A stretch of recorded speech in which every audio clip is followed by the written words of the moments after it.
Quero só também fazer um convite, uma lembrança sobre um tema que é relevante, que tem tudo a ver com isso que a gente está tratando, porque a ministra do Planejamento, Simone Tebet, concedeu uma entrevista exclusiva à Jovem Pan, a esse jornalista que vos fala, e durante a nossa conversa ela afirmou que o governo não considera neste momento adotar a lei da reciprocidade em resposta às tarifas impostas por Donald Trump, diferentemente do que defende o presidente da Câmara dos Deputados, Hugo Motta. Inclusive, a produção separou um trecho do programa. Vamos acompanhar. A lei de reciprocidade que foi aprovada, que permite que a gente tribute, pague na mesma moeda, ela dificilmente vai ser acionada. Primeiro que não nos interessa retalhar, não é de retaliação que nós estamos falando. Né? Nós temos que ser o adulto na sala. O presidente Hugo Motta defende a adoção da lei da reciprocidade. Não é o que eu defendo, e posso dizer que grande parte da equipe, não só da equipe econômica, mas da equipe política do governo do presidente Lula não defende. E não é só porque se trata de retaliação, porque essa briga tarifária ela não é boa para nenhum das partes, mas porque isso geraria inflação para o Brasil. Aumento de produtos para o Brasil. Nós não vamos penalizar o povo brasileiro para poder dizer que somos, né? Somos grandes, somos fortes, Não há necessidade disso. Essa entrevista vai ao ar hoje, 10 da noite, coladinho com o jornal Jovem Pan, programa Só Vale a Verdade, com a ministra do Planejamento, Simone Tebet. Todos vocês são convidados para prestigiarem. Voltando com os nossos comentaristas, você, Dávila, apesar de Hugo Motta achar que essa é uma ótima saída, adotar a lei da reciprocidade, o governo é cauteloso, como bem lembrou a Simone Tebet, ministra do Planejamento. É preciso cautela, né, Dávila? Parece que o governo tem mais juízo, o que é raro, do que o presidente da Câmara, o que é um negócio espantoso, né? Mas o fato é, Caniato, o Brasil é a oitava, nona economia do mundo, mas na questão do comércio exterior, o Brasil é um pequinês. O Brasil representa 1,8% das exportações para os Estados Unidos. 1,8%, está quase no traço. Sabe quando o nosso Ibope aqui fica no traço? Está quase traço. Na exportação mundial, o Brasil é menos de 2%. Ou seja, nós somos um pequinês, um lilipute, um insignificante. Por quê? Porque o Brasil tem essa mentalidade tacanha do nacional populismo que manteve a economia brasileira até hoje uma das economias mais fechadas do mundo. Uma economia muito pouco integrada no comércio internacional, nas cadeias produtivas. E o efeito disso no nosso bolso é gigantesco. País de economia fechada, que acha que tem que produzir tudo em casa, produz produtos de péssima qualidade e muito caro. É só olhar, por que o nosso celular aqui custa 2 vezes mais que alguém nos Estados Unidos? Por que o nosso carro custa 2 vezes mais do que qualquer outro país? Porque tudo é reserva de mercado, é fechado, é taxado, é regulado e impede a concorrência saudável de mercado. A conta disso sobra todos os dias para nós brasileiros. Pagamos caros por produtos ruins, de baixa qualidade e, principalmente, um país que não consegue competir no mercado global, exceto o agronegócio brasileiro. Pois é, algumas pessoas entenderam errado a analogia do Dávila. Ele não se referia ao nosso programa, e sim a um sistema que o Ibope fornece para que as direções possam verificar o quanto tem de audiência determinado programa. No nosso caso, estamos indo muito bem, obrigado, né? Mas isso pode acontecer principalmente na madrugada, onde as pessoas estão dormindo, e aí o percentual é muito baixo de pessoas que assistem às programações, principalmente dos canais fechados. Só o registro feito para evitar qualquer tipo de problema. Mas você, Beraldo, queria também te ouvir a respeito das alternativas, quando a gente recebe a informação da oficialização do tarifaço. Qual deve ser a resposta do governo brasileiro, até pegando um pouco do questionamento que a gente faz na nossa enquete? Alguns entendem que o Brasil deveria se colocar como um país que está na mesma prateleira dos Estados Unidos, então vamos adotar a lei da reciprocidade, né? Como a sugestão de Hugo Motta. Agora, não me parece o caminho mais inteligente, né? Quais podem ser as saídas mais adequadas para esse momento? Isso é coisa de gente míope. e gente míope inspirada na miopia do próprio presidente da República, que foi quem colocou essa possibilidade na mesa. Aliás, a ministra Simone Tebet agora diz que não, jamais, que isso não vai acontecer, mas foi o chefe dela que disse. Ninguém inventou isso por acaso. Agora, o melhor que o governo tem que fazer é parar de atrapalhar. O governo atrapalhou demais.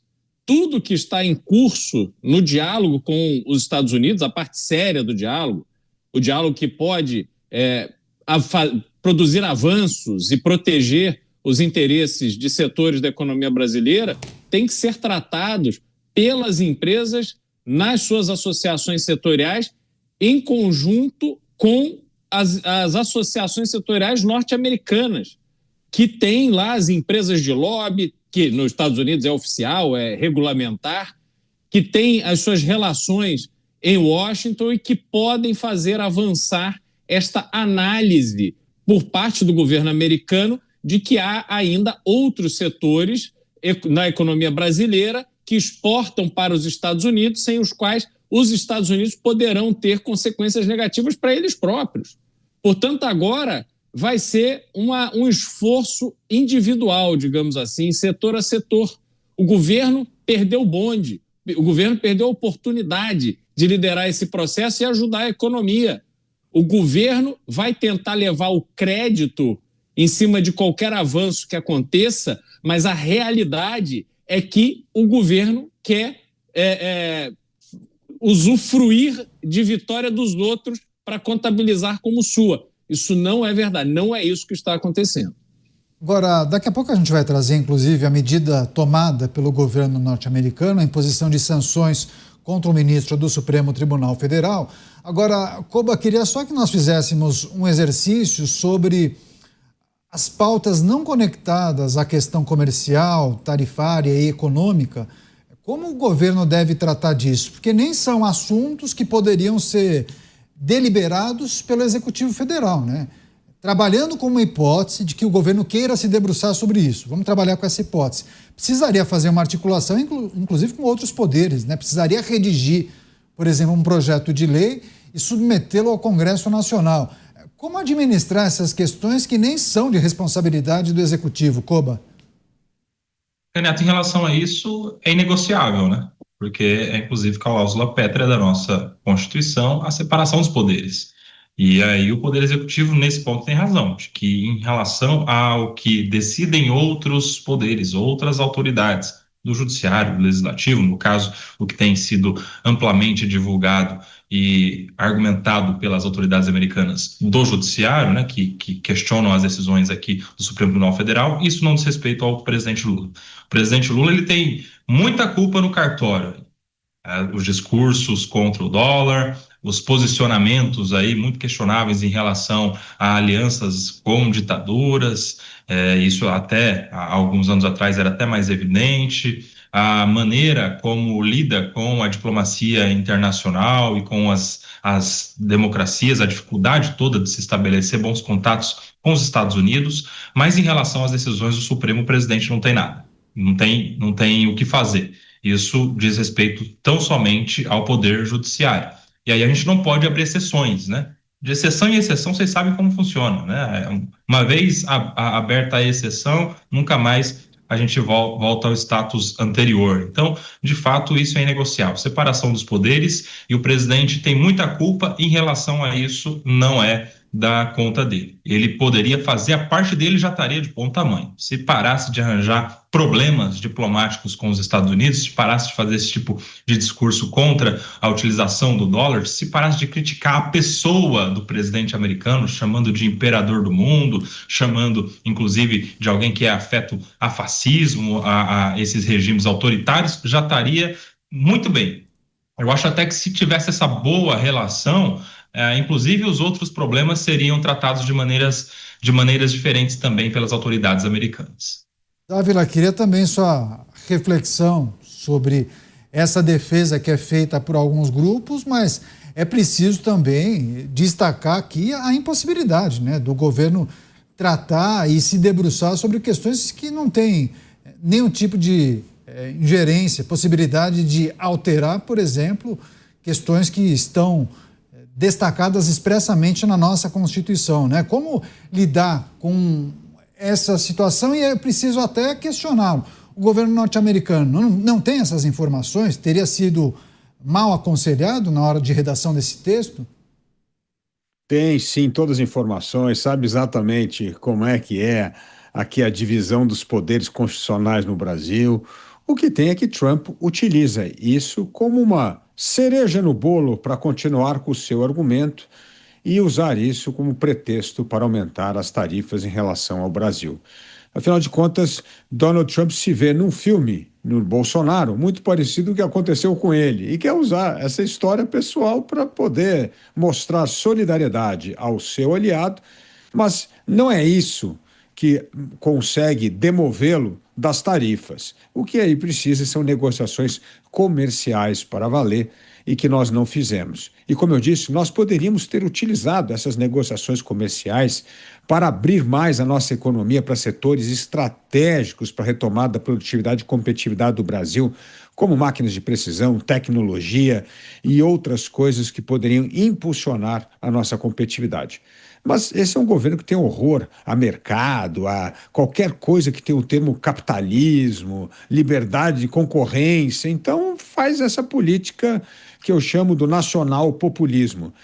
Quanto mais nacionalista a linha for, quanto mais fechada a economia for e proteção, melhor. Aliás, as tarifas de Donald Trump são justamente o pretexto que a esquerda mais gosta para manter a economia bem fechadinha e evitar a concorrência internacional. O fato é, Canhato, que em 2026, se elegermos um presidente de direita, nós vamos dar um cavalo de pau em várias áreas, principalmente na política externa.